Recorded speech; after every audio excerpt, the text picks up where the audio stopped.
രാഹുൽ മാക്കൂട്ടത്തിനെതിരായിട്ടുള്ള പരാതി ഇന്നിപ്പോൾ എല്ലാ മാധ്യമങ്ങളും പറഞ്ഞതുപോലെ മുഖ്യമന്ത്രിയിൽ എത്തിയിരിക്കുന്നു എന്നുള്ളത് വളരെ സവിശേഷമായ ഒരു വാർത്തയാണ്. രാഹുൽ മാക്കൂട്ട ഇതേവരെ കരുതിയതും നിരന്തരമായിട്ട് പറഞ്ഞുകൊണ്ടിരുന്നതും പരാതി എവിടെ എന്നതായിരുന്നു. ഇന്നിപ്പോൾ അസന്നിഗ്ധമായി പരാതി കൃത്യമായിട്ട് മുഖ്യമന്ത്രിക്ക് നൽകിയിട്ടുണ്ട്.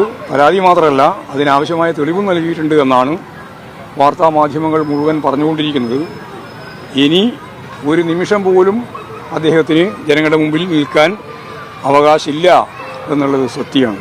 അപ്പോൾ കേരളത്തിൻ്റെ MLA എന്ന രീതിയിൽ അദ്ദേഹത്തിന് പ്രവർത്തിക്കാൻ സാധിക്കില്ല. ഒരാളും MLA ആയിട്ട് അദ്ദേഹത്തെ അംഗീകരിക്കുകയും ചെയ്യില്ല. രാജിവെക്കുന്നതാണ് നല്ലത്, രാജിവെപ്പിക്കുന്നതാണ് നല്ലത് എന്ന് തന്നെയാണ് അഭിപ്രായം. നേരത്തെ ഉയർന്നു വന്ന പ്രശ്നം തന്നെയാണ് ഇപ്പോൾ വീണ്ടും ഈ തെളിവ് കൂടി കൊടുത്ത പശ്ചാത്തലത്തിൽ ഒന്നുകൂടി ശക്തിയായിട്ട് കേരളം ആവശ്യപ്പെടുന്നു എന്ന് മാത്രം. അല്ല, എന്ത് സസ്പെൻഡ് ചെയ്തിരുന്നു?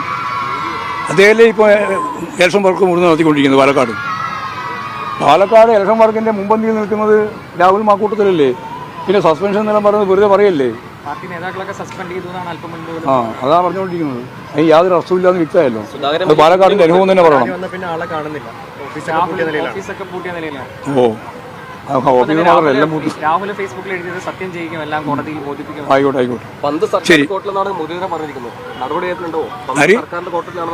അല്ല, സർക്കാരിന്റെ കോർട്ടിലല്ല, സർക്കാരിന്റെ അന്വേഷണാത്മകമായ നിലയിലല്ലേ കാര്യങ്ങൾ മുമ്പോട്ടേക്ക് പോകും. അല്ലാണ്ട് സർക്കാരിനൊരു കാര്യം പെട്ടെന്ന് അങ്ങനെ തീരുമാനിക്കാൻ പോകും.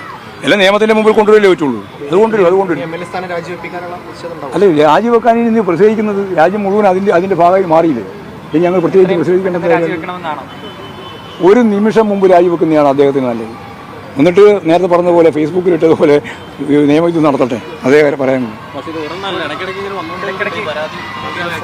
ഇനി വരാനുണ്ടാവും.